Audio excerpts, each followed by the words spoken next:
ಆ ಶಕ್ತಿಗೆ ಯಾವ ಹೆಸರು ಅಂತ ಕರೆದ್ರು ದೇವರು ದೇವರೇ. ಆ ಶಕ್ತಿ ಬದಲಾಗಲ್ಲ, ದೇವರು ಬದಲಾಗಲ್ಲ ಎಂದು. ಹೆಸರು ಚೇಂಜ್ ಆಗ್ಬೋದು, ಹೆಸರು ಬೇರೆ ಆಗ್ಬೋದು, ಆದ್ರೆ ದೇವರು ಬದಲಾಗಲ್ಲ. ದೇವರು ಒಬ್ಬನೇ ಇರ್ತಾನ. ದೇವನೊಬ್ಬ ನಾಮ ಹಲವು ಅಂತೇಳಿ ಬಸವಣ್ಣವ್ರು ಹೇಳ್ಯಾರ.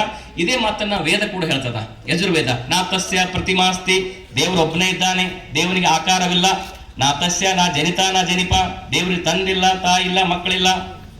ಎಕ್ಕಂ ಸದ್ವಿಪ್ರ ಬಹುಧಾ ವದಂತಿ, ದೇವರು ಒಬ್ಬನೇ ಇದ್ದಾನೆ. ಆ ಒಬ್ಬನೇ ದೇವನಿಗೆ ವಿದ್ವಾಂಸರು ಮಹಾತ್ಮರು ಅನೇಕ ಹೆಸರಿಂದ ಕರ್ಕೋತ ಬಂದಾರ.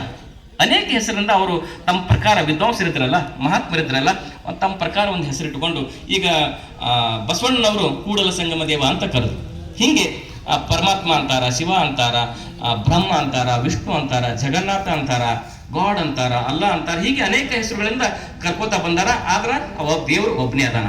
ಎಕ್ಕಂ ಬ್ರಹ್ಮಂ ದ್ವಿತೀಯ ನಾಸ್ತಿ ನೈನ ನಾಸ್ತಿ ಕಿಂಚನ್. ವೇದದ ಅರ್ಥ, ವೇದ ಹೇಳ್ತದ ಬ್ರಹ್ಮನವನು ಒಬ್ಬನೇ ಇದ್ದಾನೆ.